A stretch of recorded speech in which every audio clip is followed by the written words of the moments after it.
Hey folks, welcome to Project Gamma. At Project Gamma, we have smart conversations with smart people across entrepreneurship, technology, and cybersecurity. My name's Warner Moore. I'm a technologist and security leader who helped build multiple business-to-business software as service companies who's passionate about modern cybersecurity practices. I'm also the founder of Gamma Force. At Gamma Force, we help tech and health tech companies with cybersecurity strategy through serving as our client's fractional security organization. Today, we have Alan Gilbert with us. Alan started his career as an engineer and building devices in large companies such as DuPont. After some time, Alan started specializing in medical devices and transitioned into engineering leadership. After that stint, Alan decided to switch things up into startup life and join medical device company Codonics. Following Codonics, he joined a health tech company, a startup really, called CoverMyMeds and helped build it to an eventual sale to Fortune 5 company McKesson. After the latter portion of Alan's career, he focused more into entrepreneurial tech companies, serving as their technology executive. Now he's retired and taking full ownership of his time through helping others, teaching university students and mentoring entrepreneurs while taking the occasional consulting client. Alan loves where he's been, where he is now, and has a passion for tech, business, and sociology. This is going to be an awesome discussion. So, Alan, people don't often successfully transition a career in established companies into startups. What was that transition like for you, and how did you manage to make the transition so successfully?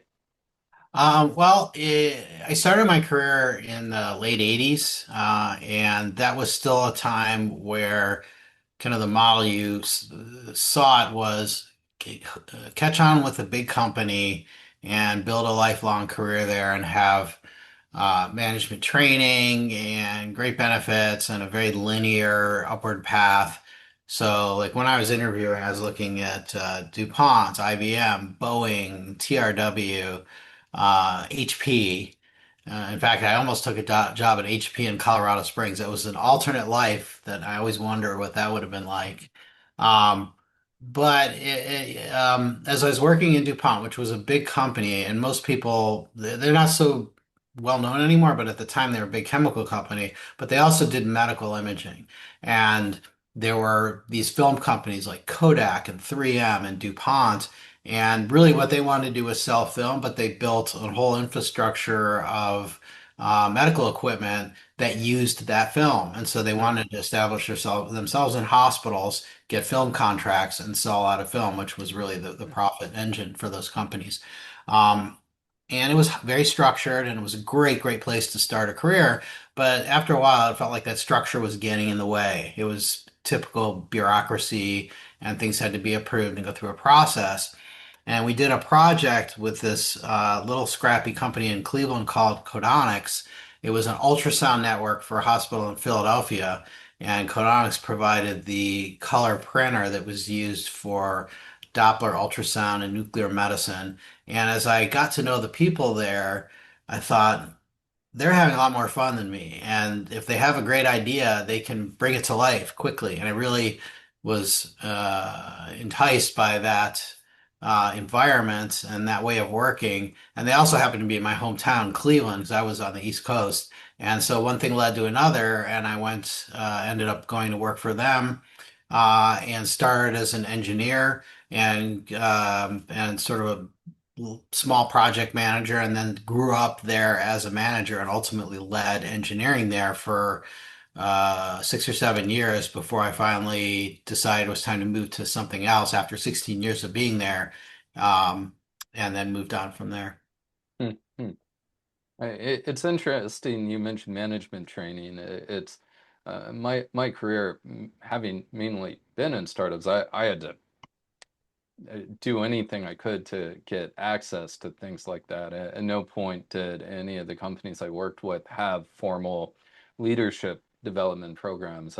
Did you have access to that in your career? Yeah, I was very fortunate. I was in a program called the Field Engineering Program where you got rotated from one job to another every 1 or 2 years, and you got to go to an annual training meeting every year. And I had um, training in and I don't know if MT Myers-Briggs is still used, but that was a very helpful tool to learn about myself and learn about how to understand and work with other people. I had a whole course on effective oral presentations, so it was basically like Toastmasters, all the whole course jammed into a few days. I had a course on technical writing, and so it really it was sort of like finishing school, and it really gave me some essential skills that I carry through to this day. And that was part of the early, the structure, though it became maybe hampering after 7, 8 years, it was incredibly helpful for me to get my career started. And so, coming out of school, it was great to have something like that to teach me the basic skills to be not just an engineer who knows the theory, but could actually work on teams and work with people and get your ideas across. And ultimately, that led to me at DuPont. I was starting to get into project management, and then that carried over into codonics, and then ultimately running engineering. What a great opportunity. You're certainly among the strongest managers and executives I've known and Thank you. worked with over the years. One story I know you have that's a bit unusual.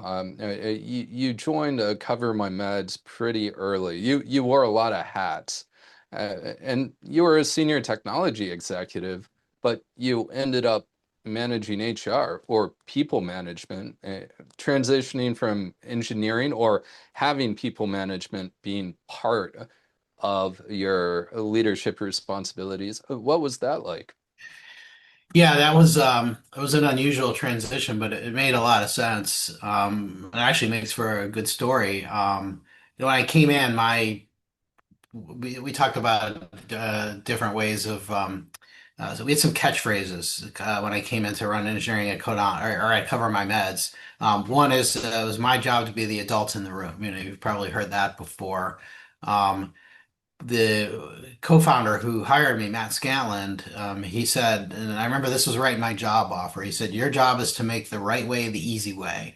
And so it was all about creating a culture. It was all about culture, culture, culture, and how do we create a culture that respects what engineers do and make it easy. So what's the right way? Like, what's the way you're supposed to do something? And try and make that what they would do anyway. So by the easy way, it's what do engineers do when they're creating great product and in the zone and getting work done and doing useful things for the company, try and make that kind of the standard way of doing things um, to reduce friction and just allow everybody to be very productive. Another big part, I remember he told me 3/4 of your time should be spent on recruiting. Your job is to build the team. So that sort of defined my role as a VP of engineering, and it was a very strong, culturally based technical role. And over time, we grew and grew, and at some point, we decided we were going to break up into separate businesses, even though it was the same sort of overarching product line. We served different parts of the same industry. So it was the prescription drugs. So we worked with pharma companies, pharmacies, prescribing doctors, health insurance companies, and we had different groups or businesses within the teams within the company that serve those businesses. And long story short is we want to do decentralized engineering, which kind of in a way put me out of a job because we no longer wanted somebody who's running engineering for the whole company. So we were working on, well, okay, what am I going to do? What's my role? What's my next frontier?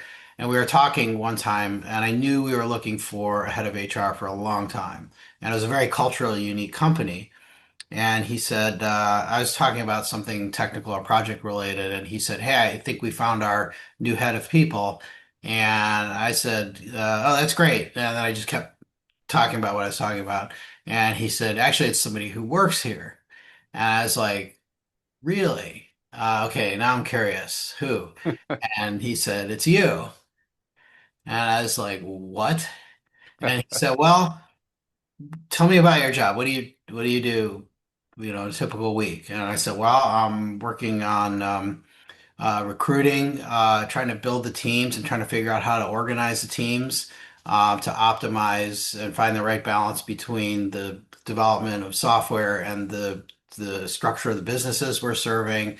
I'm working on career development and bringing people along, performance reviews. I do one-on-one meetings, trying to make sure everybody is um, comfortable in the role and on and on. And he said, well, that's the job. Just do that for the company. So that's how I turned into the head of HR or people ops for CoverMyMeds. Now, there was some things missing, like I knew nothing about compliance, for instance, but we had somebody who was doing that who was good at it. And ultimately, to sort of cut to the chase, my job was to build a more traditional HR department as CoverMyMeds grew.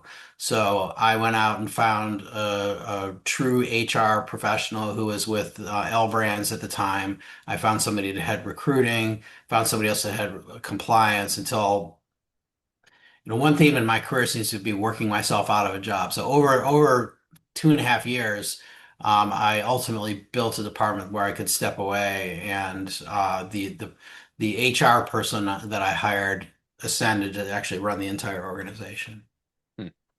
I've always lived by the philosophy of you can't get promoted if you can't get replaced. Hey, it gets a little more nuanced. The higher one gets in an organization, but I do believe that philosophically it's a good way to operate, regardless of the level in the organization. Yeah, no Yeah, doubt. I'm working to replace myself every day. Uh, you mentioned centralizing engineering. I'm curious if you have more to share on the business strategy that drove that. Well, it was controversial. I will say that right off the bat. And the reason it was controversial is from an engineering, it was controversial within engineering. From an engineering perspective, um, we had one common code base. We had a system that created prior authorizations and routed them around the whole ecosystem to get them approved and processed so people could get on their medication. Um, but the different users of that system looked at it differently. So the needs from a business perspective of a pharmacy is different than the needs of an insurance company, and they have different motivations. And one thing I learned in that role, and I saw at other places, is ultimately when you have a multi-sided marketplace kind of business, there's a mapping function between the technical piece and the business piece. And at some point they're different. At some point you need to map one to the other. And the philosophy of the company, which I think you have to say is very successful, looking at the success of the company, is we're going to create businesses that are optimized, or we're going to create an organization that is optimized for these different business, and we call them verticals. So we had a pharmacy vertical. We had a payer, which is another word for health insurance companies, a payer vertical. We had a provider vertical, which is doctors. And those verticals were run by a general manager. And we wanted the lead technical person in that vertical to report to that general manager so that the person guiding the tech had a very personal and connected relationship with the business lead. And that's why we didn't want to centralize VP of engineering. We wanted the technical person in that vertical to have direct responsibility and direct party line to the customer. So we probably write a book on this. The trick was, well, how do you have a common code base and people running their projects with the same code base being driven by different needs of different businesses, and how do you coordinate the work within engineering? So that was the trick was and I'm not sure it was never easy. And when I ultimately left the company, they were still trying to solve it. So we had to work harder behind the scenes to coordinate the engineering work because we were driven simultaneously by different businesses with different needs that affected the same code base. Hmm, hmm. Interesting. Thank you.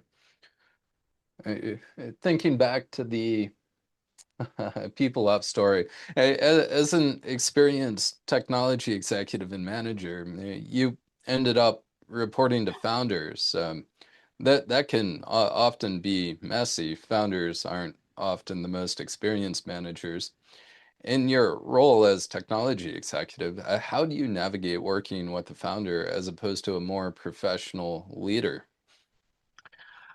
I guess I certainly enjoyed the role, but I think I found one thing I was good at was sort of being a right-hand person for someone who is not nearly as organized and methodical as me, but is maybe a bigger picture thinker, somebody who is more the opportunity seeking. I forget the book. It might have been, I don't think it was the Clayton Christensen book, Innovator's Dilemma, but it was another book like that. They talked about people who are discovery and people who are delivery. And I'm a delivery person. And I think a really good business marriage is when a discovery person works closely with a delivery person. So the discovery person is about chasing opportunities and dreaming and seeing where there's problems to be solved and always thinking about what's the next hill to conquer. And the delivery person is more about structure and order and turning those dreams into, okay, how do we run a project to deliver something that we can actually sell. And I've always found myself attracted to the discovery people, maybe because I didn't possess that skill as much. And one thing I learned early on is even though I'm not that person, I can sure work with that person to create something great. And so 3 or 4 times I ended up in that role where I was sort of the number two to a founder who was a dreamer, but needed somebody to be able to execute on a day-to-day or month-to-month basis to deliver the goods. Yeah, that's great. In certain entrepreneurial circles, EOS language, I call it the visionary and the integrator. Yeah, But yeah, that's often more of a CEO, COO context. But in a lot of ways, in a tech company, a VP of engineering is owning a lot of operational responsibilities because is the business. yeah, yeah. But it does take a certain type of person because you need to be able to have a high tolerance for the chaos that a founder can bring to your world. Um, Even though you want things to be ordered and you need to be able to, we were talking earlier before the podcast, I had this toy called Bucky Balls, and you can make a perfect cube out of the Bucky balls. And the co-founder at CoverMyMeds who I worked with would come into my office, and that was a euphemism for everything I had set up organizationally and project schedules and so on. And he'd come back and in my office and kind of mash it all up as he was talking and mashing up my plans um, because of a new business opportunity. But in the end, you put it back together and get everything reordered to pursue the new opportunity or the new view of the world. And I think that's that's the skill I think that I had that was made me successful in that role is I was able to sort of be on both sides and I had a high tolerance for the chaos that really at a base level kept me up at night. Yeah, I can just imagine this perfect cube of magnets on your desk and somebody coming into your office unscheduled, sitting down and messing up your Yeah, cube. exactly. That's exactly it. And like it's parallel like right there on my desk and then also with my schedules and plans and team organization. But the results were I mean I spoke for themselves. Yeah, I think you've had an unusual success rate at picking good people to work with. Is something about entrepreneurs professionally, if we work for other people and companies and have jobs and progress in a career, there are certain skills that if we don't develop them, we might well, reach a limit in how far we can go, right? We Mhm. can only do so well if we're not empathetic and take time to listen and understand and more people skills. And founders often skip that.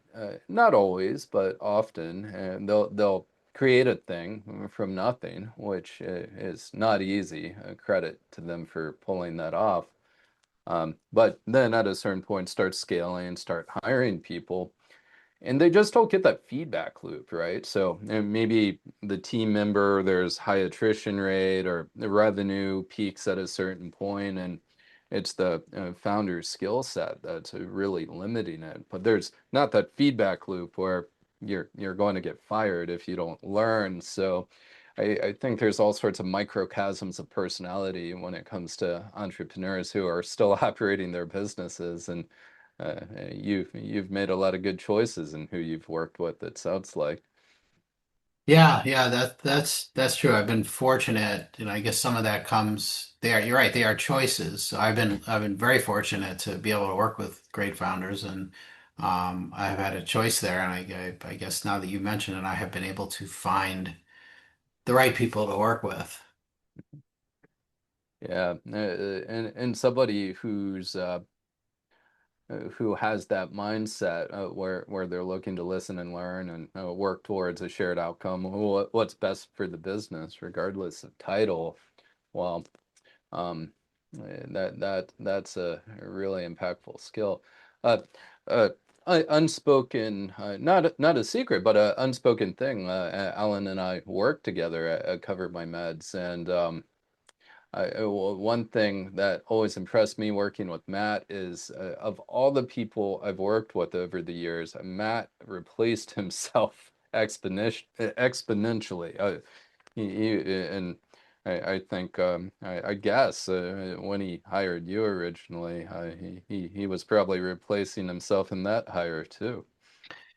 That's true. He was sort of the de facto head of engineering. I'd also say that Matt did a very good job. One thing you just mentioned, he didn't go through all the growth and training that I did early on. He dove into entrepreneurship early, but once he had some success, he started to work on himself in parallel with working on the company. And I actually wrote a blog post about this a couple of years ago, how important that it is for a founder to work on themselves, because quite often you start off jumping right in, and if you have some early success, you kind of miss the work on yourself part. And there's lots of great books out there. My favorite one is What Got You Here Won't Get You There by, I think it's Marshall Goldsmith. Um, but Matt took the time to work on himself and hire people like me. Where we had a great COO, Michelle Brown, who could pick up some of the work and he could delegate and grow himself as a leader. So I think that for young entrepreneurs who have early success and find themselves swept up in the growth of their company, to have the discipline to carve out some time and maybe hire a leadership coach or someone to help you grow and pick up the skills you need to scale with your company. So if you build a company that is a unicorn someday, you're able to still lead it. It sounds easy talking about it, but it's much more difficult because Yeah. I, It always sounds great on a podcast. yeah, It's folks never don't as do clear it. as when it happened as when you're talking about afterwards on a podcast. Yeah, easy to talk about, but to do it, bro. Well, and that's an interesting thought. I've always known you to be a lifelong learner. And one of my company values is we're always learning. It's something I embrace personally. What are how did you apply that in your career? I mean, you were fortunate to have leadership training early on, and not everyone does. But how did you grow on that when you didn't have those opportunities readily available for you? You can certainly get it on the job. I mean, I talk about how my graduate education was from the School of Hard Knocks. So I was fortunate to have some sort of base of course, formal education in the form of a bachelor's degree, but then early on at DuPont, some good structured training. But then you just seek experiences. You learn by doing, and I think a lot of people are successful because they get bored and then they want to learn something new. So lifelong learning, I think, is just it's a byproduct of healthy boredom where like, okay, I figured that out and now I want to learn something new. And also the world's always changing. So even if you figure it out, imagine if you fell asleep 5 years ago and woke up today and took a look at the landscape with the with AI and like the entire stack of companies involved with AI from the open AIs and Anthropics of the world all the way down to like energy companies now are hot for reasons you would never have imagined. And so world's always changing, so there's always new things to learn and keep up with. Hmm. I know I'm a technologist. My career happened because I liked talking to people on the internet, and then I'm like, oh, the way we talk to people on the internet is build these Unix servers and run things on them. And at a certain point in tech, it felt like we were, for me, resolving the same problem with new words, and I I found the complexity with people and management and complexity with business novel, right? Um, and not to really compare and contrast, I think they're all interesting things and difficult in their own right in different ways. But I think we under recognize the complexity of business because we often have sales and marketing and narratives around business, and we romanticize it, especially in the US with startup culture. But really, all a business is a really complex system with most inputs and outputs outside of our control. That's true. That's true. It's managed chaos. Yeah. I guess I have to be foolish enough to think we can control it. Um, Well, you're at the end of your career, Alan. You transitioned to focus completely on impact. And now in retirement, you're mentoring and advising. What are lessons you've learned in your transition to retirement and how you're now prioritizing impact? I've always wanted to do work that I like felt good about when I woke up in the morning. And so, like early on, when I was first interviewing and coming out of school, immediately I said, "Well, I don't want to work in defense." And there were some pretty cool jobs, pretty high-paying jobs, and I was interested in aerospace, but I found it was hard to sort of separate aerospace from defense. So when I was at DuPont and got into medical imaging, I felt good about that, and I kind of that kept me in medical for a good long while. Um, and then my last stint at Boundless Immigration was very much mission driven, and it was kind of a left turn from anything I had done before. But that was highly mission driven, and it's more important than ever. They're still going strong, which is I was afraid that they would die because in a way their addressable market has been squeezed because there's less immigration, and so if there's less immigration, there's less paperwork to process. And quick plug for them, boundless immigration is essentially the analogy I like to give. It's like TurboTax for immigration forms. So you answer some questions. Say you need a green card because you want to stay in the United States because you married, say you came over here on a student visa and then you married an American citizen, you want to stay, get a green card. They make that easy. So that was, but they thrived. They found other ways to thrive. But then in retirement, retirement for me was just I very quickly realized I don't want to do this anymore. It was fun 3 months ago, but it's not fun anymore. And I got this crazy idea of riding my bike across the United States, and so I focused on that. And that was great. That was 3 months of my life. And then when that was done, I was like, okay, now what? But then maybe one of the big lessons learned is I spent my whole career um, trying to, and it was very successful, trying to stay busy, trying not to leave any idle time, trying to have something very structured and having a lot of certainty.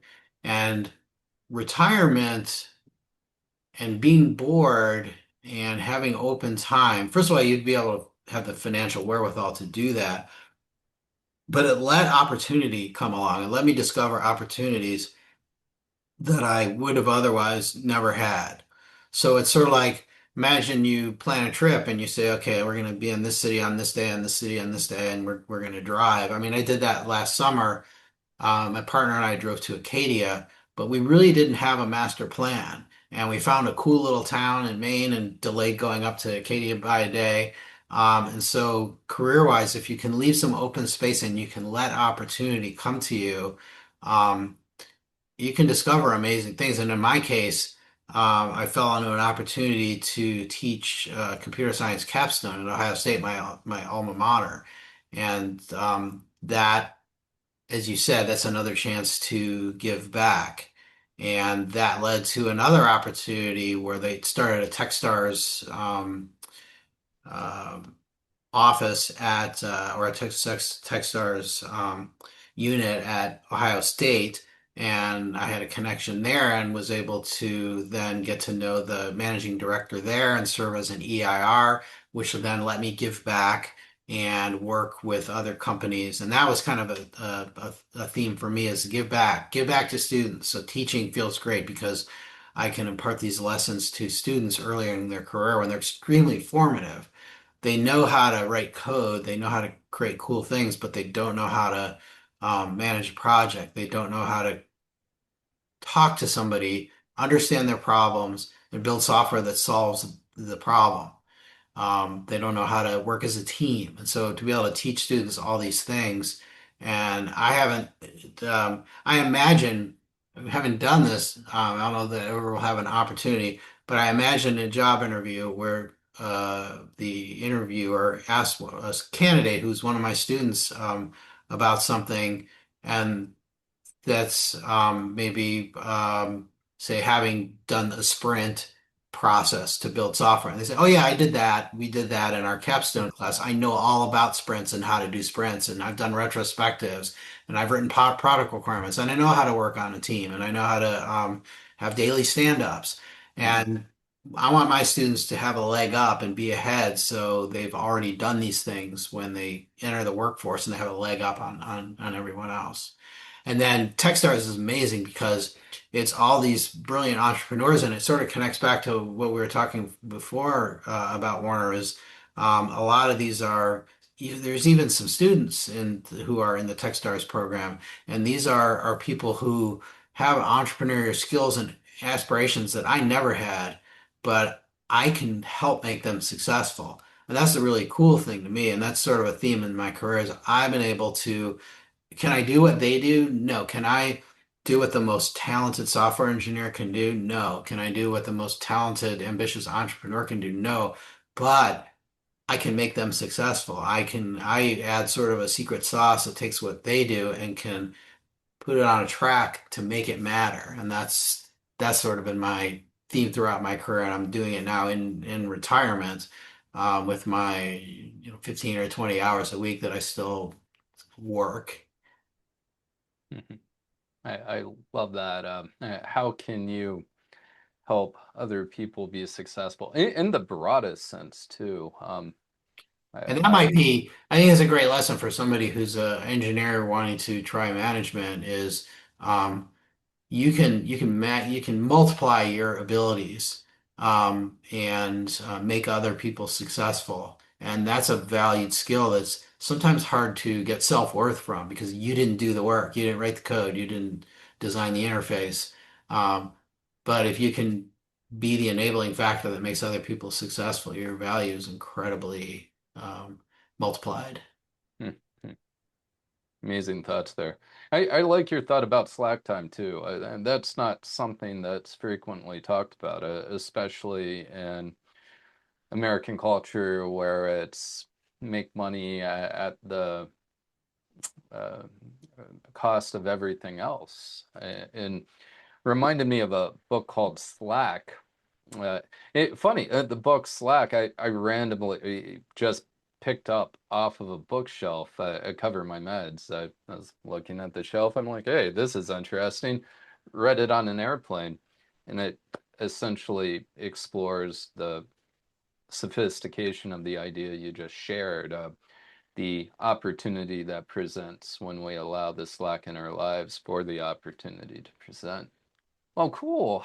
Thanks so much for being here, Alan. It's been an amazing conversation. Do you have any closing thoughts, books, anything else you'd like to share with the audience? Um, well, I'd say maybe an overarching theme is don't be afraid to make hard changes. We talked about my career when I went from the comfortable corporate structure to a more aggressive and scrappy company, Codonics. And then I wanted to make sort of a culture shift and made a big leap from Codonics, which was I could have just stayed there forever. I know people I worked with there have been there pushing 40 years now, which is unreal. But jumping to cover my meds was a big leap, and that worked out pretty well. And retirement has worked out pretty well. And so I say don't be afraid to make hard changes. Don't be afraid to take risks. You don't always want to be jumping around. Give things time to develop. Um, you don't want to be a person who is never happy anywhere, but at some point you need to realize that you may need to do a hard pivot. And we didn't talk about it much, but all these hard pivots involved a lot of work and doing things that I was uncomfortable with. As an example, to find Cover My Meds when I was at Codonics took 2 years of networking, and I wasn't a person who networked. And my brother gave me advice. He said, if you want to look for something new in your career, you need to make networking your second job.